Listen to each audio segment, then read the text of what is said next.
Hello friends, स्वागत है आपका फिर से आप सभी का हमारे यूट्यूब चैनल सक्सेस प्लेटफॉर्म की में। और दोस्तों, आज यहाँ पे करंट अफेयर्स के महत्वपूर्ण सवाल देखने वाले हैं। ठीक है, जहाँ पे आपको लगभग 100 यहाँ पे आपको सवाल कराऊंगा। जितने भी लेटेस्ट करंट अफेयर्स जो आपके आने वाले जो भी एग्जाम होने वाले, चाहे वो सेंट्रल लेवल पे चाहे स्टेट लेवल पे, किसी भी एग्जाम में आप बैठ रहे होंगे तो यहाँ से आप 6 से 7 मार्क्स आप पक्का अपना कर पाएंगे, है ना। तो आगे बढ़ने से पहले आप लोग को यहाँ बताना चाहते हैं कि जो लोग नए हैं वो क्या करेंगे, टेलीग्राम यहाँ पे देख रहे लिंक है, इस पे जुड़ जाइएगा, जो कि वीडियो की अपडेट और पीडीएफ की अपडेट इस पे आपको मिलते रहती है।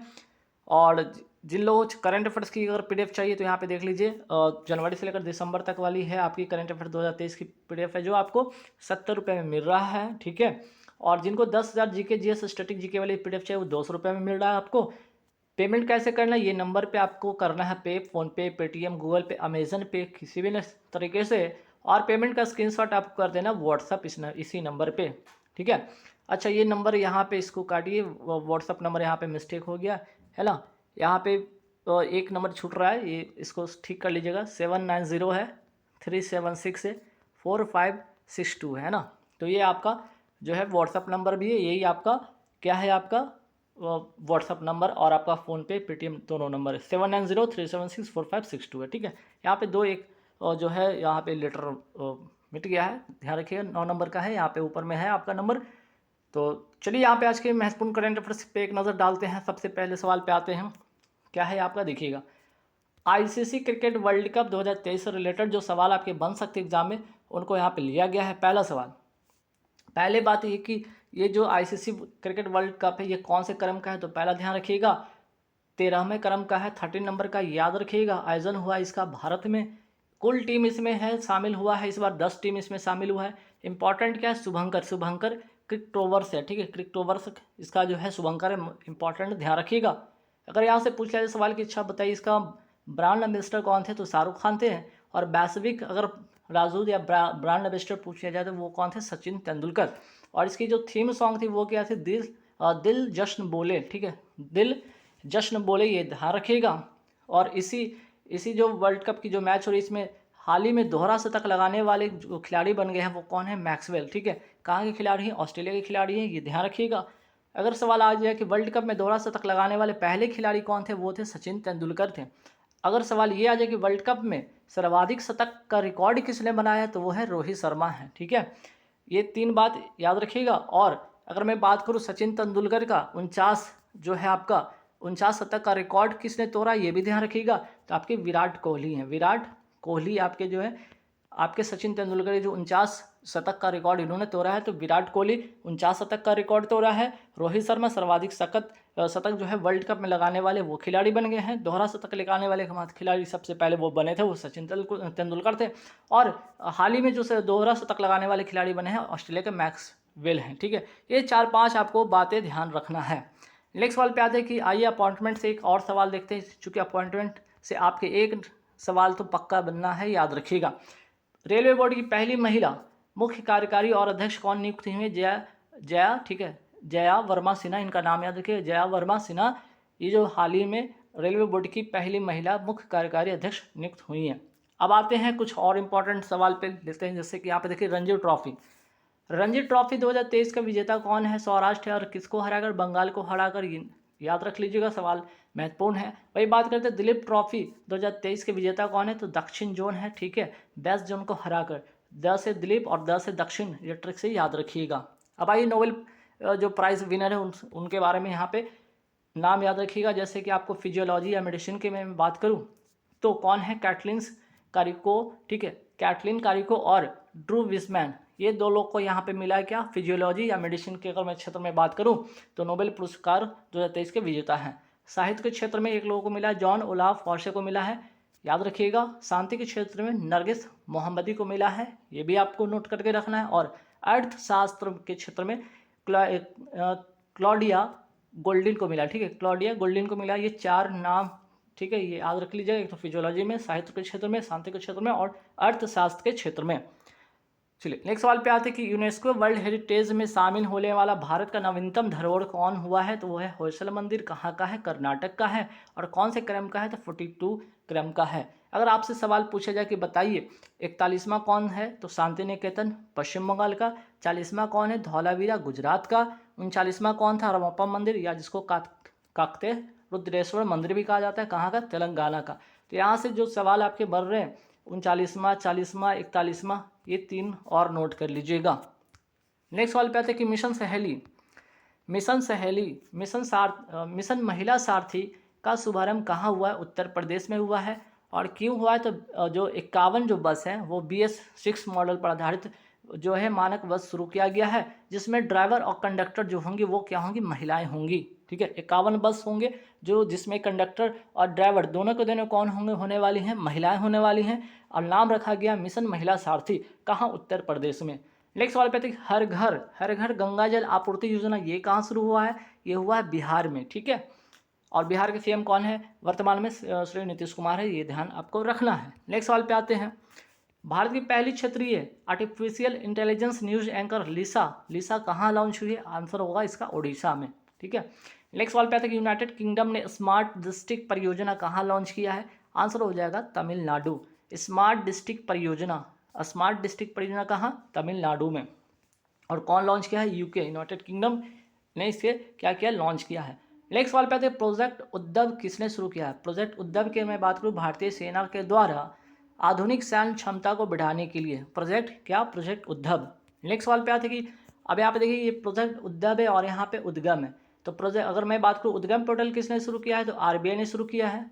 ठीक है, लावारिस धन है उनको पता लगाने के लिए। ठीक, अगर मैं बात करूँ बार्ड चैटबॉट, ठीक है, बार्ड चैटबॉट किसने लॉन्च किया है? तो ये गूगल ने लॉन्च किया है, नोट कर लीजिएगा।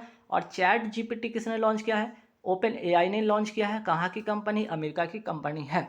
वही बात करते हैं, भारत में ऑनलाइन धोखाधड़ी के विरुद्ध DG कवच प्रोग्राम, मोस्ट इंपॉर्टेंट क्वेश्चन है, DG कवच प्रोग्राम किसने लॉन्च किया है? गूगल ने लॉन्च किया है। तो गूगल से 2 बातें, एक तो आपका बार्ड चैटबॉट हो गया और DG जो कवच प्रोग्राम है, ये दोनों बात आप ध्यान में रखिएगा। नेक्स्ट सवाल, वर्ष 2023 का नॉर्मन बोरलॉग फील्ड अवार्ड किसे मिला है? स्वाति नायक को मिला है, उड़ीसा की रहने वाली हैं। अगर मैं बात कर लूँ नॉर्मन बोरलॉग की, मैं बात करूँ इनका संबंध किससे है? तो हरित क्रांति। ठीक है, हरित क्रांति का संबंध इससे है। अगर वर्ल्ड वाइड देखा जाए तो वर्ल्ड में हरित क्रांति के जनक कौन कहलाते हैं? Norman Borlaug. और स्वामीनाथन जो थे, स्वामीनाथन जो थे भारत में हरित क्रांति के क्या थे? ये जनक थे, है ना। तो दोनों बातें ध्यान रखिएगा। नेक्स्ट सवाल पे आते हैं कि वर्ष 2023 का लोकमान्य तिलक पुरस्कार किसे मिला है? नरेंद्र मोदी जी को मिला है। नेक्स्ट सवाल पे आते हैं, भारतीय महिला क्रिकेट टीम की नए जो मुख्य कोच बने हैं वो उनका नाम है अमोल मजूमदार, नोट कर लीजिएगा। भारतीय पुरुष क्रिकेट टीम के मुख्य कोच कौन है अभी वर्तमान में? राहुल द्रविड़ हैं। ठीक है, ये तीनों बातें महत्वपूर्ण है, ध्यान रखना है आपको। फिर बात करते हैं BPCL अर्थात भारत पेट्रोलियम कॉरपोरेशन लिमिटेड के ब्रांड एम्बेसडर कौन बने हैं वर्तमान में? वह है राहुल द्रविड़। और बात कर रहे थे पहला अंतर्राष्ट्रीय देखभाल और स्वास्थ्य सहायता दिवस 2023 कब मनाया गया? 29 अक्टूबर को। वेरी वेरी इंपॉर्टेंट इसलिए बन जाता है, याद रखिएगा, क्योंकि ये पहली बार ये मनाया गया है। कौन सा दिवस? अंतर्राष्ट्रीय देखभाल एवं सहायता दिवस। चलिए अब आते हैं 9th फीफा महिला फुटबॉल कप 2023। मोस्ट इंपॉर्टेंट ये भी क्वेश्चन है। ठीक है, ये भी मोस्ट इंपॉर्टेंट क्वेश्चन है कि इसका जो होस्ट कंट्री था वो कौन था? ऑस्ट्रेलिया एवं न्यूजीलैंड था। वही बात करते इसका विजेता कौन था? तो विजेता आपका स्पेन था। और उपविजेता कौन बना? तो इंग्लैंड बना था। ठीक है, इंग्लैंड बना आपका उपविजेता, विजेता जो बना स्पेन बना। ठीक, चलिए नेक्स्ट सवाल पे आते हैं। अब यहाँ पे कुछ इंपॉर्टेंट इंडेक्स पर चर्चा करते हैं। जैसे देखिए पूरे के पूरे इंडेक्स आप रट के जाइएगा, यहाँ से एक सवाल तो आपके पक्का बनना है ना। तो देखते हैं, पहला वर्ल्ड हैप्पीनेस इंडेक्स में अगर मैं बात करूँ और वर्ल्ड पीस इंडेक्स में बात करूँ, ये दोनों 126 जो है आपके स्थान पे है भारत की रैंक। वही बात करते हैं ग्लोबल जेंडर गैप में भारत के स्थान की बात करूँ 127 है। और किसके द्वारा ये जारी होता है? वर्ल्ड इकोनॉमिक फोरम के द्वारा ये जारी होता है। नेक्स्ट सवाल लॉजिस्टिक परफॉर्मेंस इंडेक्स में भारत की रैंक क्या है? 38वां है। और किसके द्वारा जारी होता है? वर्ल्ड बैंक के द्वारा जारी किया जाता है। फिर बात करते हैं फायर पावर इंडेक्स में भारत की रैंक क्या है? भारत की रैंक हो गई है 4थी। वही बात करते हैं क्वालिटी इंफ्रास्ट्रक्चर इंडेक्स में भारत की रैंक क्या हो गई है? 10वीं। वही बात करते हैं यूनिकॉर्न इंडेक्स में भारत की रैंक हो गई 3री। वही बात करते हैं वर्ल्ड प्रेस फ्रीडम इंडेक्स में भारत की रैंक हो गई 161वीं। वही बात करते हैं ग्लोबल हंगर इंडेक्स में भारत की रैंक क्या होगी? 111वीं। और विश्व प्रतिभा रैंकिंग में भारत का स्थान हो गया 56वां। ठीक है, तो स्क्रीनशॉट इसका चाहे तो ले सकते हैं क्योंकि एग्जाम के लिए इंपॉर्टेंट है। वही बात करते हैं, हाल ही में किन स्थानों के मध्य नमो भारत ट्रेन, कौन सी ट्रेन, नमो भारत ट्रेन शुरू किया गया? दिल्ली गाजियाबाद मेरठ के बीच में शुरू होता है। इसकी शुरुआत होती है गाजियाबाद से, इसकी शुभारंभ होता है। भारत का पहला रैपिड ट्रेन है, रैपिड रेल ट्रेन है, जिसका जो है आपका कौन सा सिस्टम पे आधारित है? RRTS अर्थात रीजनल रैपिड ट्रांजिट सिस्टम। और कितना किलोमीटर लंबा है ये? 17 किलोमीटर लंबा है, ये भी याद रखिएगा। और 180 किलोमीटर पर आवर की स्पीड पे चलने वाली है। नेक्स्ट सवाल पे आते हैं, केंद्र सरकार किसके साथ पहला रेल लिंक कोकराझार और गेलेफू प्रारंभ करेगा? वो होगा भूटान। ठीक है, कोकराझार कहाँ? तो असम, और गेलेफू कहाँ? तो भूटान। तो इन दोनों के बीच में क्या होगा? रेल लिंक चलेगा। ठीक है, रेल लिंक चलने वाला है, याद रखिएगा, भारत और भूटान के बीच में। ठीक है, नेक्स्ट सवाल पे आते हैं, संतोष ट्रॉफी का अगर मैं बात करूँ, इसके आयोजन कहाँ हुआ? रियाद। कहाँ? ये जो है सऊदी अरब की। ठीक है, ये है सऊदी अरब की राजधानी रियाद, यहाँ पे संतोष ट्रॉफी का आयोजन हुआ था। और ये खेल है संतोष ट्रॉफी का, अगर मैं बात करूँ, इसका संबंध है फुटबॉल से। वही बात करते हैं विजेता कौन था? इंपॉर्टेंट ये है कि कर्नाटक इसमें विजेता रहता है और उप विजेता आपका मेघालय होता है। वही बात करते हैं, हाल ही में पहली बार T20 Syed Mushtaq Ali trophy, Syed Mushtaq Ali trophy किसने जीता है? पंजाब ने जीता है, बड़ौदा को हराकर। आयोजन होता है मोहाली पंजाब में। और ये खेल किससे संबंधित? तो क्रिकेट से है, ये भी याद रखिएगा। सैयद मुश्ताक अली ट्रॉफी का संबंध किस खेल से है? तो क्रिकेट से है। ठीक है, नेक्स्ट सवाल पे आते हैं, प्रतिवर्ष राष्ट्रीय कैंसर जागरूकता दिवस कब मनाया जाता है? 7 नवंबर को मनाया जाता है। भाई अगर आपसे पूछा जाए वर्ल्ड कैंसर डे, विश्व जो कैंसर दिवस वो कब मनाया जाता है? 4 फरवरी को मनाया जाता है। दोनों बातें अलग अलग हैं, नोट डाउन कर लीजिएगा। नेक्स्ट सवाल, भारतीय सेना ने चाणक्य रक्षा संवाद 2023 का आयोजन कहाँ किया है? समर मानेकशॉ सेंटर, कहाँ? नई दिल्ली। ठीक है, इंपॉर्टेंट सवाल है, नोट डाउन कर लीजिएगा। नेक्स्ट सवाल, आपके भारत में 100% FDI फॉरेन डायरेक्ट इन्वेस्टमेंट प्राप्त करने वाली पहली रक्षा कंपनी बन गई है साब कंपनी। कहाँ की? स्वीडन की कंपनी और रॉकेट निर्माण करने वाली कंपनी। याद रखिए, भारत में 100% जो FDI प्राप्त करने वाली कौन सी? ये रक्षा कंपनी बन गई है, इसलिए इंपॉर्टेंट बन जाता है। नेक्स्ट सवाल, हाल ही में लीप अहेड पहल किसने प्रारंभ किया है? तो ये किया है ministry of electronics and information technology. ठीक है, और ये क्या करेगी? एक्चुअली में करेगा स्टार्टअप को बढ़ावा देने के लिए ये पहल का शुभारंभ किया गया है। नेक्स्ट सवाल, हाल ही में वायु की गुणवत्ता के लिए ठीक है, वायु की गुणवत्ता की निगरानी के लिए एटमन, ठीक है, एटमन उत्कृष्टता केंद्र कहाँ लॉन्च किया गया है? IIT कानपुर। ठीक है, IIT कानपुर, और इसका फुल फॉर्म नोट कर लीजिएगा, advance technology for monitoring air quality indicator. ठीक है, नेक्स्ट वाला पे आते हैं कि चर्चा में रहा ऑपरेशन ऑल क्लियर का संबंध किससे है? तो भूटान से है। एक्चुअल में ये ऑपरेशन क्लियर है, एक्चुअल में क्या है, 2003 की घटना है, जब असम के विद्रोहियों ने, ठीक है, असम के विद्रोहियों ने भूटान में अपना शिविर शुरू किया और यहाँ विद्रोह शुरू किया, और यहाँ से विद्रोहियों को वापस निकालने के लिए भूटान ने कौन सा ऑपरेशन चलाया? तो ऑपरेशन ऑल क्लियर चलाया है, इसलिए इसका संबंध भूटान से, याद रखिएगा। नेक्स्ट सवाल पे बात करते हैं, हाल ही में making our future new directions for human development in Asia and the Pacific report किसने जारी किया है? तो UNDP अर्थात यूनाइटेड नेशन डेवलपमेंट प्रोग्राम के द्वारा ये शुरू होता है। अब आइए हॉकी वर्ल्ड कप 2023 पर एक नज़र डालते हैं।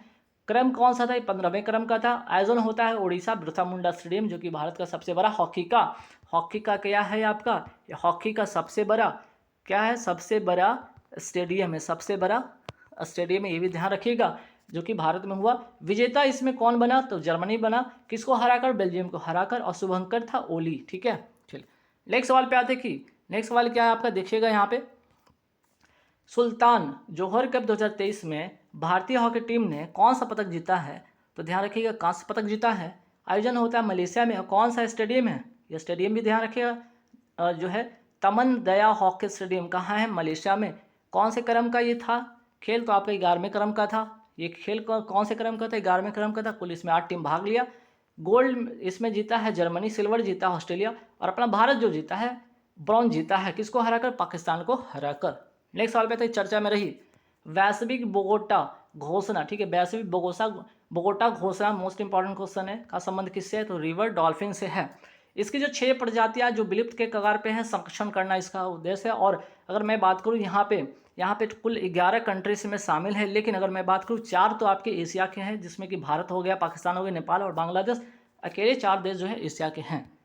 अब आते हैं यहाँ पे नेक्स्ट सवाल पे, देखते हैं कि भारत के मुख्य सूचना आयुक्त के पद पर, ठीक है, भारत के मुख्य सूचना आयुक्त के पद पर किसे नियुक्त किया गया? हीरा लाल सामरिया को यशवर्धन सिन्हा के स्थान पर। मोस्ट इंपॉर्टेंट क्वेश्चन है, अपॉइंटमेंट से रिलेटेड सवाल बनेगा। नेक्स्ट सवाल, केंद्रीय सूचना आयोग की स्थापना कब होती है? 2005 के आरटीआई एक्ट के तहत होती है, जिसमें एक मुख्य न्यायाधीश होंगे, एक मुख्य सूचना आयुक्त होंगे, बाकी 10 आपके आयुक्त होंगे। अपॉइंटमेंट जो होता है राष्ट्रपति की सिफारिश पे होता है, 3 समिति के द्वारा होता है, प्रधानमंत्री, लोकसभा के विपक्ष जो होते हैं और आपके कैबिनेट होते हैं इसमें। यह एक वैधानिक संस्था, ये भी आप नोट डाउन करिएगा, ना कि संवैधानिक संस्था है। भारत के पहले मुख्य जो सूचना आयुक्त कौन थे? वजाहत हबीबुल्ला थे। नेक्स्ट सवाल पे थे कि महिला एशियाई हॉकी चैंपियनशिप ट्रॉफी 2023 की विजेता टीम कौन रही है? भारत रहा है, जापान को हराकर। शुभंकर इसमें था आपका जूही, जो कि हाथी का है ना, हाथी का एक से जो है आपका मैस्कॉट था। और ये जो हाथी कहाँ पाया जाता है? बेतला नेशनल पार्क, जो कि झारखंड में है ना, जो कहाँ है? झारखंड में है। आयोजन होता है रांची, झारखंड में। 7वां संस्करण था। कप्तान इसकी थी सबिता जो है, सबिता पुनिया थी इसकी जो है आपके क्या थी? कैप्टन थी। और प्लेयर ऑफ द टूर्नामेंट कौन बनी? तो सलीमा टेटे झारखंड की है। नेक्स्ट सवाल पे आते हैं कि 19वां एशियन गेम 2023 का अगर मैं बात करूं, यहाँ पे एक नज़र डालते हैं कि भारतीय हॉकी टीम ने कौन सा पदक जीता है? गोल्ड जीता है। वही बात करते हैं कबड्डी में और क्रिकेट में, महिला पुरुष दोनों ने इसमें क्या जीता है? गोल्ड जीता है। एशियन गेम 2022 से इसके समापन कार्यक्रम में ध्वजवाहक कौन थे? PR श्रीजेश, और ये हॉकी के गोलकीपर, ये भी आप ध्यान रखिएगा। और आगे बढ़ते हैं एशियन गेम 2022 से इसके उद्घाटन कार्यक्रम में, ये तो समापन कार्यक्रम था, उद्घाटन में कौन थी? तो हरमनप्रीत सिंह और लवलीना बोरगोन जो कि बॉक्सिंग के खिलाड़ी हैं, याद रखिएगा। और ये हैं हॉकी के आपके कैप्टन, हॉकी के कैप्टन। नेक्स्ट सवाल पे आते हैं कि टाइटल, अच्छा इसमें टाइटल जो स्पॉन्सर था वो क्या था? टाइटल स्पॉन्सर था अमूल। आयोजन होता है होंगजाओ, चाइना में। भारत का स्थान इसमें होता है, ठीक है, भारत का इसमें स्थान होता है चौथा, ठीक है, भारत का स्थान होता है चौथा, जिसमें कि 28 भारत इसमें गोल्ड जीता है, 38 सिल्वर जीता है, 41 ब्रोंज, कुल 107, ठीक है, कुल 107 मेडल इसने जीता है। पहले स्थान पर है चाइना, दूसरे पे है जापान, तीसरे पे साउथ कोरिया। नेक्स्ट सवाल पे आते हैं, न्यूजीलैंड के जो नए प्रधानमंत्री कौन बने? क्रिस्टोफर लैक्सन है। वही बात करें सिंगापुर के नए जो वर्तमान प्रधानमंत्री है वो, उनका नाम है सन मुगरत्ना है। और वही बात करें इटली के जो प्रधानमंत्री हैं वर्तमान में, वो कौन है? जॉर्जिया मेलोनी है। इजराइल के वर्तमान प्रधानमंत्री कौन है? बेंजामिन नेतान्याहू हैं। नेक्स्ट सवाल पे आते हैं कि NMDC अर्थात नेशनल मिनरल डेवलपमेंट कॉरपोरेशन ने किस देश में अपनी पहली सोने की खान प्रारंभ किया है? ऑस्ट्रेलिया।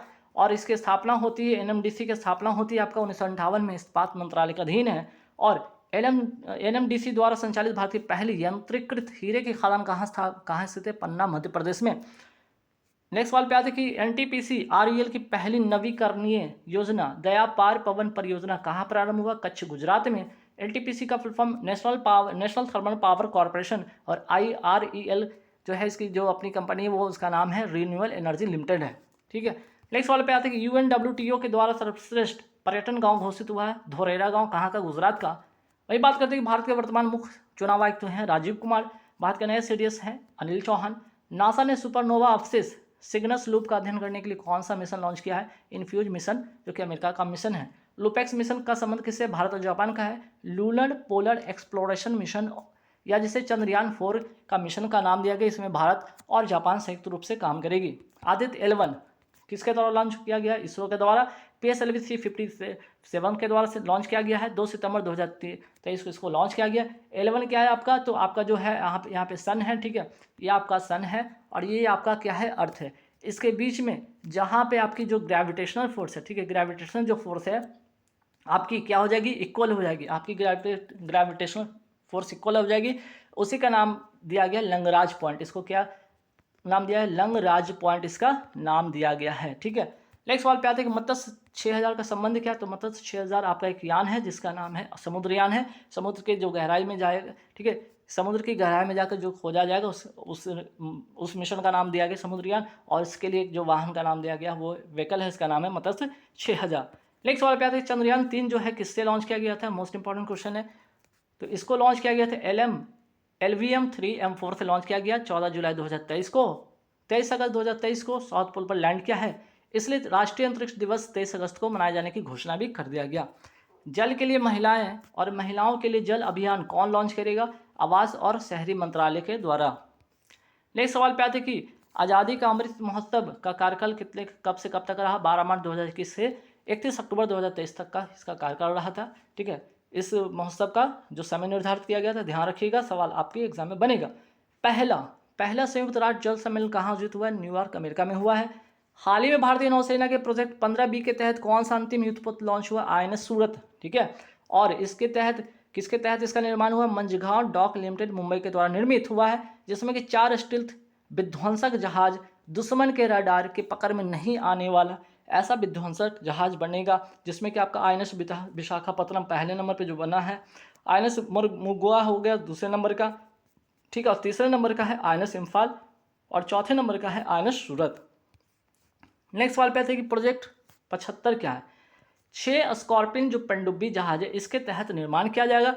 इंडिया और फ्रांस का ये संयुक्त आपका जो है ये प्रोजेक्ट है। वही बात करते हैं इसमें कौन कौन से जो है निर्माण हुआ है जहाज का, पनडुब्बी जहाज का, जैसे कि पहला हो गया आपका INS कलवरी, दूसरा हो गया INS खंडरी, तीसरा हो गया INS क्रंच, चौथा INS बेला, चौथा हो गया INS बेला, पांचवा हो गया INS वागिर, और छठा हो गया INS वाक्सी। नेक्स्ट सवाल पे थे कि INS अर्नाला ये है क्या? पनडुब्बी रोधी भारत का पहला जहाज है, चेन्नई से इसे लॉन्च किया गया। INS विक्रांत ये क्या है? भारत का पहला स्वदेशी विमान वाहक पोत है, कोच्चि से लॉन्च किया गया। INS विंध्यगिरी जो कि प्रोजेक्ट 17A के तहत इसका निर्माण हुआ, 6ठे नंबर का है, और 7वें नंबर का होगा INS महेंद्रगिरी।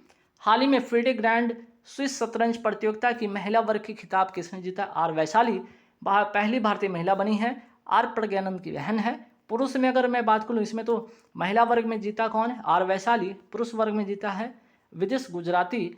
आयोजन होता है इसका कहाँ? इंग्लैंड में। नेक्स्ट सवाल पे आते हैं, विश्व शतरंज, ठीक है, विश्व शतरंज चैंपियनशिप 2023 का विजेता कौन रहा है? मैगन कार्लसन। किसको हराकर? R प्रज्ञानंद को हराकर। विश्व शतरंज दिवस कब मनाया जाता है? 20 जुलाई को। 83वां ग्रांड मास्टर कौन बने? आदित्य सावंत महाराष्ट्र के खिलाड़ी हैं। बात करते हैं टोक्यो ओलंपिक 2020 में भारत की रैंक थी 48वां। टोक्यो पैरालंपिक 2020 में भारत की रैंक थी 24। ठीक है, इसलिए इंपॉर्टेंट बनता है क्योंकि अगला जो होगा 24 में पेरिस में होगा, तो ये 4 साल के बीच में का भी जो क्वेश्चन बनने वाला है ये स्पोर्ट्स से रिलेटेड, जो कि कहीं ना कहीं करंट अफेयर्स में पूछा जाएगा। सेमिकॉन इंडिया 2023 का आयोजन कहाँ हुआ? गांधीनगर गुजरात में हुआ है। नेक्स्ट सवाल पे आते हैं, हाल ही में अंतर्राष्ट्रीय क्रिकेट में वाइट टाइम आउट होने वाले खिलाड़ी कौन बन गए हैं? एंजेला मैथ्यू जो कि श्रीलंका के खिलाड़ी हैं। एक्चुअली में क्या ICC वर्ल्ड कप चल रहा है, ठीक है, अभी ICC वर्ल्ड कप चल रहा है, जिसमें क्या होता है कि 2 मिनट का समय मिलता है खिलाड़ी को। ठीक है, खिलाड़ी को कहाँ पिच पर आने के लिए किसको मिलता है? 2 मिनट का समय मिलता है आउट होने के बाद दूसरे खिलाड़ी को पहुँचने में। जब ये पहुँचते हैं तब तक ठीक है, टाइम 1 मिनट समथिंग होता है, 1 मिनट 47 सेकंड तक ये लगभग पहुँच जाते हैं, 48 सेकंड तक। लेकिन अगले ही कुछ क्षण में इनका क्या होता है, हेलमेट जो होता है, ठीक है, इनका हेलमेट होता है वो टूट जाता है। इसके लिए बाहर जाते हैं अपने टीम मेंबर से मांगने, तब तक टाइम इनका 2 मिनट से प्लस हो जाता है। और इसके चलते जो बांग्लादेश के जो कैप्टन है उन्होंने क्या मांग दिया कि भाई 2 मिनट से ज़्यादा समय हो गया तो इनको आउट करार दिया जाए। तो कैप्टन ये नियम के तहत इनको आउट करार दिया जाता है। ठीक है, ध्यान रखिएगा। और ये खेल किसके बीच में हो रहा था? श्रीलंका वर्सेस बांग्लादेश के बीच में हो रहा था। ठीक है, तो श्रीलंका के खिलाड़ी थे, याद रखिएगा। तो इसमें श्रीलंका की हार होती है, ध्यान रखिएगा। इंटर कॉन्टिनेंटल कप 2023 की विजेता कौन है? भारत है, लेबनान को हराकर। फुटबॉल का ये मैच है, लेबनान की राजधानी बेरूत है। एशिया कप 2022 क्रिकेट का विजेता बना भारत, श्रीलंका को हराकर। हाल ही में भारतीय नौसेना की सबसे बड़ी नौकायन चैंपियनशिप 2023 रेगाटा, ठीक है, मोस्ट इंपोर्टेंट रेगाटा कहाँ प्रारंभ हुआ? मुंबई, महाराष्ट्र में। पहला C295 MW परिवहन विमान भारत में कहाँ से लिया है? तो स्पेन से लिया है। पहला तो यहाँ से लेगा, और बाकी का जो बनेगा वो गुजरात बड़ोदरा में बनेगा। किसकी सहायता से? तो ये जो एयरबेस की कंपनी और टाटा के बीच में समझौता हुआ है, इसके तहत अब यहाँ बनेगी।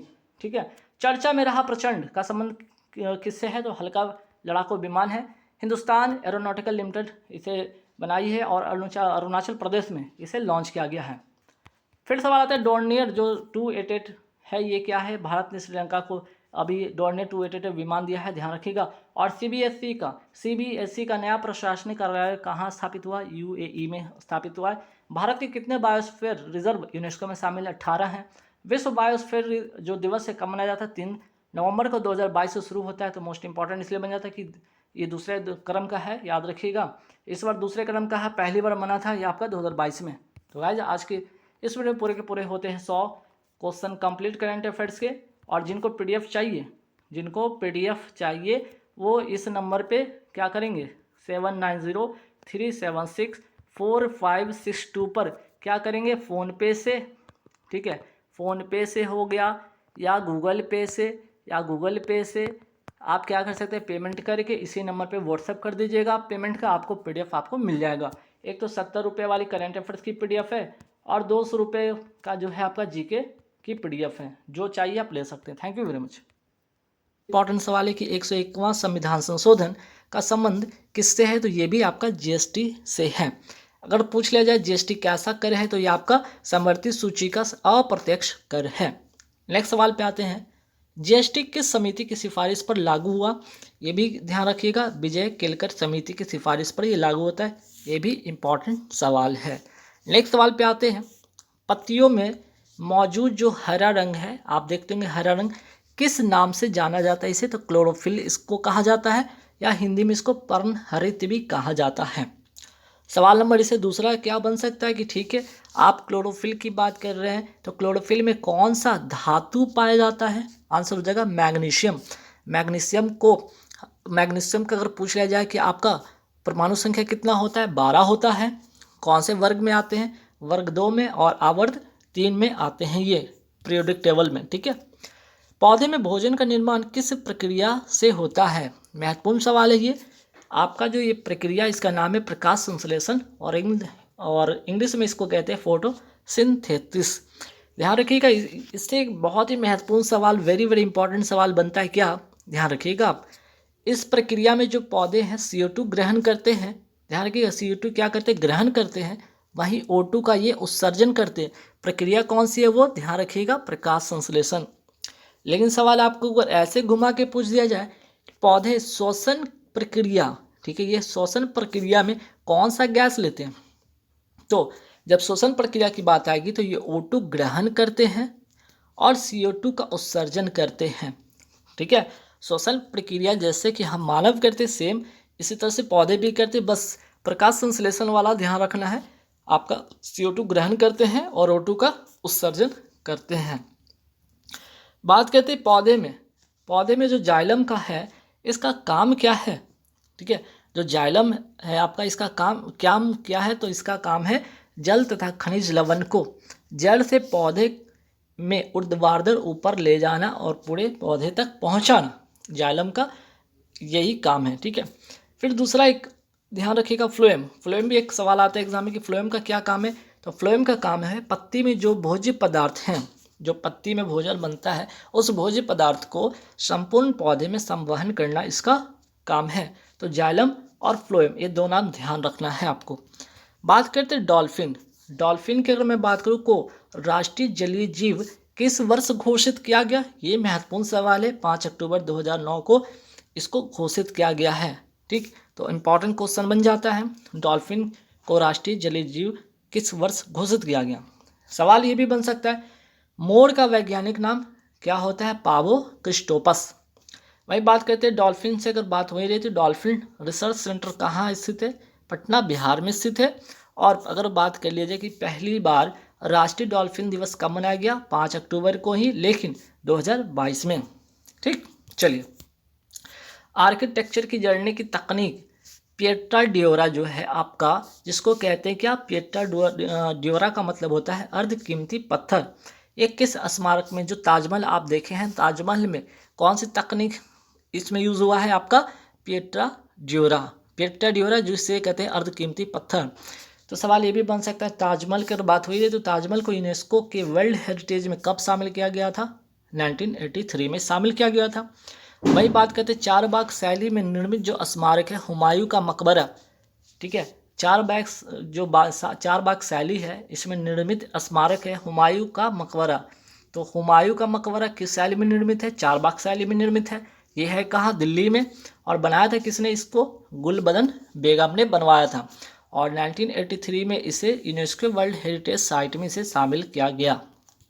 नेक्स्ट सवाल पे आते हैं एतमादुल्ला का मकबरा कहाँ स्थित है, आगरा, ठीक है, आगरा, और इसे नूरजहां ने बनवाया था, तथा ये भी जो है कौन सा तकनीक से बना है, पीटर डेवरा, जिसको भी मैंने बताया था क्या, अर्ध कीमती पत्थर जिसको कहा जाता है। सवाल जो है गेटवे ऑफ इंडिया ये कहाँ स्थित है, तो ये आंसर हो जाएगा इसका मुंबई में। सवाल अगर आ जाए कि इंडिया गेट कहाँ है, तो दिल्ली में। देखिए सवाल बहुत ही आसान है, लेकिन एग्ज़ाम में कई बार ऐसा भी होगा कि आप इतने मीन्स कि आप एग्ज़ाम में क्या होता है, एग्ज़ाम के जो प्रेशर से कई बार ऐसे छोटे छोटे क्वेश्चन भी आप गलती कर बैठते हैं, जल्दीबाजी में पढ़ लेते हैं गेटवे ऑफ इंडिया और टिक करके आ जाते हैं दिल्ली, ठीक है। और वहीं इंडिया गेट को अगर पूछा जाए तो आप मुंबई टिक कर देते हो, तो ऐसे गलती नहीं करेंगे, ध्यान रखिएगा। चार मीनार है कहाँ पे, ये हैदराबाद में है। नमक का रासायनिक नाम क्या है, तो NaCl। NaCl को क्या कहते हैं, सोडियम क्लोराइड कहते हैं, ठीक। नेक्स्ट सवाल पे आते हैं कि सोडियम कार्बोनेट का सूत्र क्या है, तो Na2CO3 × 10H2 इसका सूत्र है, और इसे धोने का सोडा या वॉशिंग पाउडर भी कहते हैं। सोडियम बाइकार्बोनेट का सूत्र क्या है, NaHCO3। लावनी जो है कौन से राज्य का लोक नृत्य है, तो फेस्टिवल और डांस, ध्यान रखिएगा सवाल एग्जाम में पूछा जाता है, महाराष्ट्र का है। विदेशिया जट जाटनी या जट जाटिनवी के लिखा रहता है, झुमरी कहाँ का नृत्य है या डांस है, ये बिहार का डांस है। वही बात करते हैं कालबेलिया, ठीक है, वही बात करते हैं कालबेलिया गिंदर घूमर कहाँ का नृत्य है, ये आपका राजस्थान का डांस है।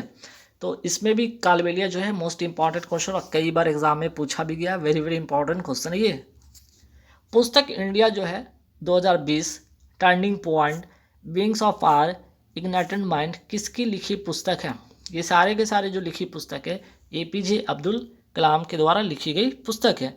भारत के पहले शिक्षा मंत्री कौन थे, ध्यान रखिएगा मौलाना अबुल कलाम आज़ाद पहले शिक्षा मंत्री थे भारत के। इंडिया विंस फ्रीडम किसकी लिखी पुस्तक है, मौलाना अबुल कलाम आज़ाद की लिखी पुस्तक है। भारत में कुल कितने शास्त्रीय डांस है या नृत्य हैं, आंसर हो जाएगा यहाँ पे 8, और इन 8 शास्त्रीय डांस का यहाँ पे नाम एक बार देख लीजिए क्या है। भरतनाट्यम कहाँ का है, तमिलनाडु का है। आपका कुचिपुड़ी आपका आंध्र प्रदेश का है। कथक आपका जो है उत्तर प्रदेश का है या उत्तर भारत में ये तो डांस फेमस है। मोहिनी अट्टम जो है केरल का है। कथकली ये भी आपका केरल का है, तो ये दोनों जो है आपका केरल का है। सत्रिया है असम का है, ये वेरी वेरी इंपॉर्टेंट क्वेश्चन है एग्जाम पॉइंट ऑफ व्यू से। मणिपुरी मणिपुर का है। ओडिसी ओडिशा का है, ठीक है। चलिए आगे बढ़ते हैं। इंग्लिश चैनल को तैर कर पार करने वाली पहली भारतीय महिला कौन है, आरती साहा। वही सवाल अगर ऐसा पूछ लिया जाए इंग्लिश चैनल तैर कर पार करने वाले पहले जो है भारतीय पुरुष कौन है, तो आंसर हो जाएगा मिहिर सेन। नेक्स्ट सवाल पे आते हैं कि अरावली की पहाड़ियाँ से कौन सी नदी निकलती है, आंसर हो जाएगा लूनी नदी। कच्छ की रण में, ठीक है, कच्छ की रण में गुजरात में ये विलुप्त हो जाती है, ध्यान रखिएगा। अरावली की सबसे ऊंची चोटी का नाम क्या है, गुरु शिखर। ये है कहाँ, माउंट आबू राजस्थान में स्थित है। सतपुरा पर्वत श्रेणी की सबसे ऊंची चोटी कौन सी है, धूपगढ़। ये है कहाँ, मध्य प्रदेश में। नीलगिरी पहाड़ी की सबसे ऊंची चोटी का नाम क्या है, डोडा बेट्टा, और ये कहाँ है, आपके तमिलनाडु में। और अगर बात कर लिया जाए ये डोडा बेट्टा या नीलगिरी की पहाड़ी की अगर ये बात की जा रही है, तो यहाँ पे कौन सी जनजाति पाई जाती है, टोडा जनजाति यहीं पे पाई जाती है। पश्चिमी घाट तथा पूर्वी घाट आपस में कहाँ मिलते हैं, नीलगिरी की पहाड़ी में मिलते हैं। मैकाल पर्वत की सबसे ऊंची चोटी कौन सी है, अमरकंटक की पहाड़ी है कहाँ पे, छत्तीसगढ़ में। अमरकंटक की पहाड़ी से कौन सी नदी निकलती है, नर्मदा तथा सोन नदी जो है दोनों यहीं से निकलती है। बात करते हैं धुआंधार जलप्रपात किस नदी पर है, नर्मदा नदी पर, है कहाँ, मध्य प्रदेश में। वही बात करते हैं ओंकारेश्वर बांध किस नदी पर है, ये भी नर्मदा नदी पर है और है कहाँ पे, मध्य प्रदेश में। सरदार सरोवर बांध किस नदी पर है, ये भी नर्मदा नदी पर है और ये है कहाँ, लेकिन ये है गुजरात में। नर्मदा तथा ताप्ती नदी किस ओर बहती है, तो ये पश्चिम की ओर बहने वाली नदियाँ हैं और अरब सागर में गिरती हैं, ठीक है। ये दो नाम जरूर ध्यान रखिएगा, नर्मदा तथा ताप्ती पश्चिम की ओर बहती है, ध्यान रखिएगा, पश्चिम की ओर बहती है और अरब सागर में आकर गिरती है। चलिए नेक्स्ट सवाल पे देखिए, भारतीय अर्थव्यवस्था का प्राथमिक क्षेत्र कौन सा है? तो कृषि, पशुपालन और मत्स्य क्षेत्र, ये तीनों नाम ध्यान रखिएगा, आपके जो है प्राथमिक क्षेत्र के अंतर्गत आते हैं। ठीक है, वहीं द्वितीय क्षेत्र भारतीय अर्थव्यवस्था का कौन सा है? तो आपका उद्योग हो जाएगा। वहीं जो है तीसरा या तृतीय क्षेत्र कौन सा है? आपका सेवा हो जाएगा करेक्ट इसका आंसर। अगर बात कर लिया जाए कि सर्वश्रेष्ठ लौह अयस्क क्या कहलाता है? मैग्नेटाइट। इसका सूत्र होता है Fe3O4 होता है। लेकिन सवाल अगर आपसे ये पूछ लिया जाए भारत में सर्वाधिक पाया जाने वाला लौह अयस्क कौन सा है? आंसर हो जाएगा हेमाटाइट और इसका जो सूत्र होता है Fe2O3। नेक्स्ट सवाल पे आते हैं कि कार्नेटाइट पिच ब्लेंड किस धातु के अयस्क है? ये यूरेनियम के अयस्क हैं। सी भूमि लौह अयस्क क्षेत्र कहाँ है? ये झारखंड में है। मयूरभंज लौह अयस्क क्षेत्र कहाँ है? ये उड़ीसा में है, ध्यान रखिएगा उड़ीसा में। और मयूरभंज लौह और उड़ीसा की मैं बात करूँ तो राष्ट्रपति अभी जो हमारी जो वर्तमान राष्ट्रपति हैं द्रौपदी मुर्मू, ये कहाँ की हैं? आपके मयूरभंज उड़ीसा की हैं।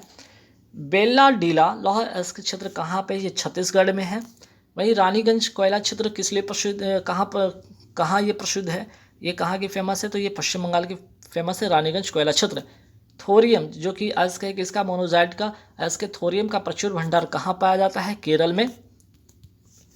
बेस्टिल जेल या फिर बास्तिल का कलादुर्ग, ठीक है, बास्तिल कलादुर्ग पर जनता के हमले से कौन सी घटना को जन्म दिया? ठीक है, ये घटना जो ये हमला कौन सी घटना को जन्म दिया था? फ्रांस की क्रांति को जन्म देने वाला था ये बेस्टिल जेल या फिर बास्तिल कलादुर्ग पर जनता के हमले को। ठीक है, तो सवाल ये भी बन सकता है कि फ्रांस की क्रांति किसके विरोध में हुआ था? लुई 16वां के विरोध में हुआ था। कब? 1789 में। तो बेस्टिल जेल फ्रांस की क्रांति का कारण बनता है, ध्यान रखिएगा। समानता स्वतंत्रता, ठीक है, समानता स्वतंत्रता तथा बंधुत्व, ठीक है, का नारा भारत ने कहाँ से लिया है? फ्रांस की क्रांति से ही लिया था। नेक्स्ट सवाल पे आते हैं कि बोल्शेविक क्रांति जिसे कहते हैं रूस की क्रांति भी कहा जाता है, कब हुआ था? 1917 में। और किसके द्वारा? लेनिन के द्वारा। सोवियत संघ का विघटन किसके समय होता? मिखाइल गोर्बाचेव के समय होता है। और कब होता है? 1991 में। और इसलिए इंपॉर्टेंट बन जाता है कि इनका हाल ही में भी क्या हुआ? निधन हुआ है। ठीक है, डीएनए का फुल फॉर्म क्या होता है? डीऑक्सीराइबोज न्यूक्लिक एसिड होता है। डीएनए का द्विकुंडली, ठीक है, द्विकुंडलित मॉडल जो है, या जिसे कहते हैं हम लोग हेलिक्स मॉडल भी कहते हैं, किसने दिया था? वाटसन तथा क्रिक ने दिया था। डीएनए किसका बहुलक है? न्यूक्लियोटाइड का ये बहुलक है। नेक्स्ट सवाल पे आते हैं कि डीएनए में नाइट्रोजन क्षारक के रूप में क्या होता है? एडेनिन होता है, ग्वानिन होता है, साइटोसिन होता है और थाइमिन होता है, ध्यान रखिएगा। वही आरएनए में नाइट्रोजन क्षारक के रूप में क्या होता है? एडेनिन होता है, ग्वानिन होता है, साइटोसिन होता है और यूरोसिल होता है। ठीक है, नेक्स्ट सवाल पे आते हैं कि 1920 में भारतीय राष्ट्रीय कांग्रेस की बैठक कहाँ हुई थी? तो ध्यान रखिएगा नागपुर में होता है। इसकी अध्यक्षता विजय राघवाचार्य ने किया था। और क्यों ये 1920 वाला ही क्यों इंपॉर्टेंट बन जाता है? क्योंकि इसी अधिवेशन में असहयोग आंदोलन प्रस्ताव पारित हुआ था, इसलिए सवाल बन जाता है इंपॉर्टेंट, क्योंकि इसी अधिवेशन में असहयोग आंदोलन प्रस्ताव पारित हुआ था। और अगर पूछ लिया जाए कि इस समय वायसराय कौन था, तो जेम्स फोर्ड था। ठीक है, नेक्स्ट सवाल पे कि चौरी चौरा घटना कब होती है? फरवरी 1922 में होती है, गोरखपुर जिले, उत्तर प्रदेश। ठीक है, उत्तर प्रदेश। और इसी घटना के बाद असहयोग आंदोलन जो है स्थगित कर दिया गया। अगर सवाल पूछा जाए कि नीरी का फुल फॉर्म क्या है या नीरी कहाँ स्थित है, तो आंसर तो हो जाएगा नागपुर। इसका फुल फॉर्म होगा national environment engineering research institute. ठीक, चलिए, लाइट ऑफ एशिया या एशिया की ज्योति किसे कहा जाता है? महात्मा बुद्ध या भगवान बुद्ध को कहा जाता है। लाइट ऑफ एशिया किसकी लिखी पुस्तक है? ये भी ध्यान रखिएगा, जयराम रमेश के द्वारा ये लिखी पुस्तक है। रामकृष्ण मिशन की स्थापना कब होती है? 1897 में होती है। और किसके द्वारा होती है? स्वामी विवेकानंद जी के द्वारा। तो प्रबुद्ध भारत जो पत्रिका है, ये किसकी पत्रिका थी? स्वामी विवेकानंद जी की पत्रिका थी। हिंद स्वराज किसकी लिखी पुस्तक थी? महात्मा गांधी की लिखी पुस्तक थी। हड्डियों का अध्ययन क्या कहलाता है? ऑस्टियोलॉजी कहलाता है। वयस्क मनुष्य में कुल कितनी हड्डियां होती है? 206 होती है। वहीं नवजात शिशु में कुल कितनी हड्डी होती है? 300 होती है। मानव शरीर की सबसे लंबी हड्डी का नाम क्या है? फीमर। ठीक है, और ये कहाँ की हड्डी है? जांघ की हड्डी है। वहीं बात करते हैं मानव शरीर की सबसे छोटी हड्डी, लंबी तो हो गई फीमर, ठीक है। स्टेपिज हो गया, सबसे छोटी हड्डी कहाँ की है, कान की हड्डी है। जबड़े की हड्डी को क्या कहा जाता है, मैंडिबल कहा जाता है। इंपॉर्टेंट क्वेश्चन है, ध्यान रखिएगा। श्रीलंका में गृह युद्ध कब समाप्त होता है, ये समाप्त होता है 2009 में, चलता है 1989 से 2009 तक। और LTTE liberation tiger of Tamil Eelam की समाप्त होने पर यहाँ ये गृह युद्ध समाप्त होता है।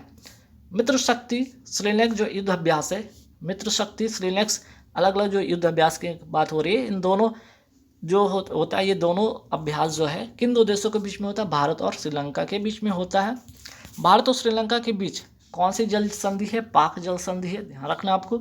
लड़ो तथा भागो या इमरजेंसी हार्मोन किससे निकलता है, एड्रिनल ग्लैंड से निकलता है। जैविक घड़ी या इसको कहते हैं बायोलॉजिकल क्लॉक, किस घड़ी को कहा जाता है, यहाँ पे लिखिएगा, किस ग्रंथि को कहा जाता है, तो पीनियल ग्रंथि को कहा जाता है, ठीक है। नेक्स्ट सवाल पे आते हैं कि जनसंख्या की दृष्टि से भारत का सबसे बड़ा राज्य कौन सा है, उत्तर प्रदेश है। सबसे छोटा राज्य कौन सा है, सिक्किम। वही बात करते हैं क्षेत्रफल, ये तो जनसंख्या की दृष्टि से हो गया। क्षेत्रफल की दृष्टि से भारत का सबसे बड़ा राज्य कौन सा है, राजस्थान। और सबसे छोटा राज्य है गोवा। वही बात करते हैं सर्वाधिक तटीय सीमा किस राज्य की है, गुजरात की। और सबसे छोटा सीमा गोवा की। गोवा राज्य कब बनता है, 1987 में। इस सारी बातें ध्यान रखना आपको। दूध सागर जलप्रपात कहाँ है, गोवा में है। सिग्मो फेस्टिवल कहाँ होता है या कहाँ का है, ये भी गोवा का है। गोवा किसके अधीन रहा था, पुर्तगालों के अधीन रहा था। पहला ओलंपिक कब हुआ था, 1896 एथेंस में होता है। सोवियत संघ किस वर्ष टूटा था, 1991 में। किस देश ने महिलाओं को सबसे पहले वोट देने का अधिकार दिया, न्यूजीलैंड ने दिया। भारत में वोट देने का अधिकार 21 वर्ष से घटाकर 18 वर्ष किस संविधान संशोधन के तहत होता है, 61वां संविधान संशोधन 1989 के तहत होता है। भारत की पहली रामसर साइट कौन सी है, चिल्का झील है। कहाँ है ये, ओडिशा में। नलवाना पक्षी अभ्यारण्य कहाँ है, चिल्का झील के अंदर, कहाँ, ओडिशा में।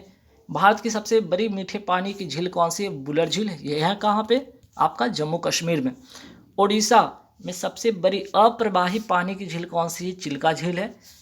एक ऐसे नृत्य का रूप जो कला में हिंदू और मुस्लिम विशिष्टता के अद्भुत संयोग का प्रतिनिधित्व करता है, आंसर हो जाएगा कथक। मोस्ट इंपॉर्टेंट क्वेश्चन है, वेरी इंपॉर्टेंट। एसएससी इस तरह से सवाल कई बार पूछ लिया जाता है, क्यों, इसका रीज़न आपको आगे पता चलेगा। वाजिद अली कौन थे, तो अवध के अंतिम नवाब थे। साथ ही साथ कथक को बढ़ावा देने वाले ये व्यक्ति पहले व्यक्ति हैं। वहीं पंडित बिरजू महाराज का संबंध किस शास्त्रीय नृत्य से है, तो ये भी कथक से। तो देखिए यह भी कथक और यहाँ भी कथक। लेकिन ये जो वाजिद अली थे ये मुस्लिम थे और ये पंडित बिरजू महाराज क्या थे, हिंदू थे। तो इन दोनों का जुगलबंदी को ही इस नाम को दिया गया, जो कि हिंदू और मुस्लिम का जो है संयोग, अद्भुत संयोग को प्रतिनिधित्व करता है, वो है कथक, ठीक। सिपाही विद्रोह की अगर मैं बात करूं कब होता है, 1857 में। अगर लखनऊ की अगर बात किया जाए, सिपाही विद्रोह जो होता है लखनऊ में 1857 में, इसका नेतृत्व कौन किया था, तो बेगम हजरत महल ने इसका नेतृत्व किया था। और ये भी ध्यान रखिएगा, बेगम हजरत महल जो है किनकी वाइफ थी, ये वाजिद अली की ही ये कौन थी, ये वाइफ थी, ये ध्यान रखिएगा। तो सिपाही विद्रोह 1857 लखनऊ में नेतृत्व किसने किया, बेगम हजरत महल ने। बात करते हैं मोपला विद्रोह की। मोपला विद्रोह कब होता है, 1921 में, कहाँ पे, केरल में। वहीं बात करते हैं पाइका विद्रोह कब होता है, 1817, और कहाँ, उड़ीसा में। A century is not enough किस भारतीय क्रिकेटर की लिखी पुस्तक है, सौरव गांगुली की। प्लेइंग इट माई वे किसकी लिखी पुस्तक है, सचिन तेंदुलकर की लिखी पुस्तक है। नो स्पिन किसकी ऑटोबायोग्राफी है, शेन वॉर्न की, ऑस्ट्रेलिया के खिलाड़ी थे। हाल ही में इनका क्या हो गया, इनका निधन हो गया। विलीव किसकी ऑटोबायोग्राफी, सुरेश राणा की है। राष्ट्रीय ग्रामीण रोजगार गारंटी अधिनियम कब पारित होता है, इसको क्या कहते हैं, इसका फुल जो शॉर्ट फॉर्म होगा NREGA, national rural employment guarantee act कब की है, 2005 की है। लागू कब होता है, 2 फरवरी 2006 को ये लागू होता है। वही बात करते हैं, इसका नाम जो है नरेगा से मनरेगा कब होता है, ठीक है, मनरेगा कब होता है, इसका नाम मनरेगा आपका जो होता है 2 अक्टूबर 2009 से इसका नाम मनरेगा हो जाता है। दुनिया की सबसे ऊंची प्रतिमा स्टैचू ऑफ यूनिटी किसकी है तो ये सरदार वल्लभ भाई पटेल जी की प्रतिमा है। ये स्थित कहाँ पे? केवड़िया गुजरात में है। कितना मीटर ऊंचा? 182 मीटर ऊंचा, दुनिया की सबसे ऊंची प्रतिमा। निर्माता कौन? Ram Sutar. Statue of equality कहाँ पे है? ये हैदराबाद में है। किसका प्रतिमा? तो संत रामानुजाचार्य जी का प्रतिमा है। और कितनी फीट ऊंची है? 216 फीट ऊंची है। सरदार वल्लभ भाई पटेल की बात हो ही रही है तो सरदार वल्लभ भाई पटेल का अगर मैं बात करूँ, कराची अधिवेशन की अध्यक्षता 1931 में इन्होंने किया था। स्ट्रेट फ्रॉम द हेड किसकी पुस्तक लिखी पुस्तक है? कपिल देव की लिखी पुस्तक है। राष्ट्रीय एकता दिवस कब मनाया जाता है? 31 अक्टूबर को। और किसके जन्मदिन पर? तो सरदार वल्लभ भाई पटेल जी के जन्मदिन पर। त्रिस्तरीय पंचायती प्रणाली की अगर मैं बात करूं, मोस्ट इंपॉर्टेंट क्वेश्चन है, वेरी वेरी इंपॉर्टेंट क्वेश्चन है। बलवंत राय मेहता समिति की सिफारिश पर यह आती है। पहला बात, 2 अक्टूबर 1959 नागौर राजस्थान से जवाहरलाल नेहरू द्वारा इसकी शुभारंभ होती है। ठीक है। त्रिस्तरीय पंचायती जो प्रणाली है कितने स्तर की है? 3 स्तर की है। ठीक है, एक तो जिला स्तर, दूसरा पंचायत समिति और तीसरा ग्राम पंचायत। फिर आगे बढ़ते, बलवंत राय मेहता समिति का गठन कब होता है? 1957 को। अशोक मेहता समिति का गठन होता है 1977 को। इनका अगर बात करें तो ये द्विस्तरीय पंचायती राज व्यवस्था पर आधारित था। लक्ष्मीमल सिंघवी समिति कब की? 1987 की है। और पंचायती राज व्यवस्था को संवैधानिक दर्जा की मांग इन्होंने किया था। पीके थुंगनू समिति ये कब की है? 1989 की है। वही बात करते हैं इन्हीं की सिफारिश पर 73वां संविधान संशोधन तथा 74वां संविधान संशोधन जो है अस्तित्व में आया था। पीके थुंगनू समिति। दिलीप भुरिया समिति की सिफारिश पर कौन सा अधिनियम आता है? पेसा एक्ट आता है। कब का है ये? 1996 का है। पेसा का फुल फॉर्म होगा पंचायती राज एक्सटेंशन शेड्यूल एरिया। 73वां संविधान संशोधन कब का है? ये 1992 का है और पंचायती राज व्यवस्था से संबंधित है और लागू होता है 24 अप्रैल 1993 को ये लागू होता है। 11वीं अनुसूची में शामिल है और इसमें कुल 29 विषय हैं। कुल अनुच्छेद इसमें जो शामिल है 16, 243 से लेकर 243 ओ तक। फिर बात करते हैं 74वां संविधान संशोधन का संबंध किससे? शहर निकाय से है। 1993 का एक्ट के तहत 12वीं अनुसूची में इसे शामिल किया गया और कुल विषय इसमें कितना है? 18। 9वीं अनुसूची जो है प्रथम संविधान संशोधन अधिनियम के तहत 1951 के द्वारा इसे जोड़ा गया है। 9वीं अनुसूची जो कि प्रथम संविधान संशोधन है 1951 का। स्थानीय सुशासन के जनक कौन था? रिपन था। पहली बार जनगणना कब हुआ था? 1872 में। किसके समय में? मेयो के समय में हुआ था। दशक के आधार पर जनगणना किसने शुरू किया था? रिपन ने किया था 1881 में। तमिलनाडु के तट को क्या कहा जाता है? कोरोमंडल। केरल के तट को क्या कहा जाता है? मालाबार। गोवा के तट को कहा जाता है कोंकण। किस युद्ध में नेपोलियन जो कि फ्रांस का था की पराजय हुई थी? वाटरलू। कब होता है? 1815 में। ब्रिटिश सेना का नेतृत्व कौन करता है? ड्यूक ऑफ वेलिंगटन करता है। वहीं फ्रांसीसी सेना का नेतृत्व कौन करता है? नेपोलियन करता है। जहाँ पे नेपोलियन की क्या होती है? पराजय होती है, अंग्रेज यहाँ पे जीत जाते हैं। भारत का नेपोलियन किसे कहा जाता है? समुद्रगुप्त को कहा जाता है। किस रक्त ग्रुप वाले व्यक्ति को यूनिवर्सल डोनर कहा जाता है? ओ निगेटिव वाले को। किस रक्त ग्रुप वाले व्यक्ति को यूनिवर्सल रिसेप्टर कहा जाता है? एबी पॉजिटिव वाले को। नेक्स्ट सवाल पे आते हैं कि ब्लड ग्रुप की खोज किसने किया था? लैंड स्टीनर ने किया था। वही बात करते हैं ब्लड का जो पीएच मान होता है वो क्या होता है? 7.4 होता है। ये लगभग क्या होता है? क्षारीय होता है। तो ब्लड ग्रुप का जो है आपका होगा लैंड स्टीनर। ठीक है। और ब्लड सर्कुलेशन का विलियम हार्ले। प्रयाग या इलाहाबाद प्रशस्ति लेख की रचना किसने किया था? हरिसेन ने किया था। समुद्रगुप्त के दरबारी कवि थे हरिसेन, ध्यान रखना आपको। समुद्रगुप्त का उत्तराधिकारी कौन हुआ? चंद्रगुप्त द्वितीय होता है। किस विजय के उपलक्ष्य में चंद्रगुप्त द्वितीय ने चांदी के सिक्के चलाए थे? सकोपर विजय के उपलक्ष्य में। योजना आयोग का गठन कब होता है? 15 मार्च 1950 को होता है और इसके जगह पे ही आता है क्या? योजना के जगह पे आता है नीति आयोग। इसकी गठन होती है 1 जनवरी 2015 को। इसका फुल फॉर्म क्या होता है? National institution for transforming India होता है। निर्वाचन आयोग की स्थापना कब होती है? 25 जनवरी 1950 को होती है। पंचायती राज दिवस कब मनाया जाता है? 24 अप्रैल को। राष्ट्रीय मतदाता दिवस मनाया जाता है 25 जनवरी को। ठीक है। फिर बात करते हैं नीति आयोग के पहले उपाध्यक्ष कौन थे? अरविंद पनगड़िया थे पहले उपाध्यक्ष। नीति आयोग के पहले सीईओ कौन थे? सिंधु खुल्लर। ठीक है, सिंधु खुल्लर नाम ठीक कर लीजिएगा। अमीबा तथा जीवाणु कैसे जीव है? ये दोनों एक कोषीय जीव है। भारत की कुल समुद्री सीमा कितनी? 7,516 किलोमीटर लगभग। भारत की कुल स्थलीय सीमा, ये तो समुद्री सीमा हो गया, स्थलीय जो सीमा है 15,200 किलोमीटर के लगभग में है। MiG-21 का उड़ान भरने वाली पहले भारतीय वायुसेना अधिकारी कौन बनी? तो आपका नाम हो जाएगा अवनी चतुर्वेदी। भारत की पहली महिला राफेल जेट पायलट कौन बनी? शिवांगी सिंह। कहाँ की हैं? ये वाराणसी की हैं। भारत की 3 महिला फाइटर पायलट एक साथ बनी थी, नाम था इनका अवनी चतुर्वेदी, भावना कांत और शिवांगी सिंह। भारत की पहली महिला सह पायलट कौन बनी? PV सिंधु, बैडमिंटन खिलाड़ी हैं ये। प्रथम विश्व युद्ध में अपने प्राणों का बलिदान करने वाले भारतीय सैनिकों की याद में बनाए गए अखिल भारतीय युद्ध स्मारक को आज किस नाम से जाना जाता है? इंडिया गेट, जो कि दिल्ली में है। ठीक है। अमर जवान ज्योति ये क्या है भाई? ये 1971 के भारत पाकिस्तान युद्ध में शहीद और अज्ञात भारतीय सैनिकों के याद में बनाया गया क्या है? ये स्मारक है। इस ज्योति का मशाल 26 जनवरी 1972 को जलाई गई। 21 जनवरी 2022 की शाम तक यह मशाल जलती रही। अब इसे नेशनल वार मेमोरियल की अमर ज्योति में दर्ज कर दिया गया है, ध्यान रखना है आपको। इंडिया स्ट्रगल किसकी लिखी पुस्तक है? ये लिखी पुस्तक है सुभाष चंद्र बोस की लिखी पुस्तक है।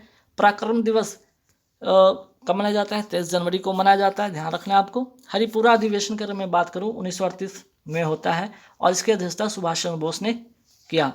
फॉरवर्ड जो है ब्लॉक की स्थापना कौन करते हैं? सुभाष चंद्र बोस 1939 में। दिल्ली चलो का नारा दिया था कौन? सुभाष चंद्र बोस ने दिया था। हीरे का चमकना उदाहरण है पूर्ण आंतरिक परावर्तन का। संयुक्त राज्य अमेरिका ने किस वर्ष लोकतांत्रिक संविधान अपनाया था? 1787 में। वहीं 4 जुलाई 1776 को यह स्वतंत्र हुआ था।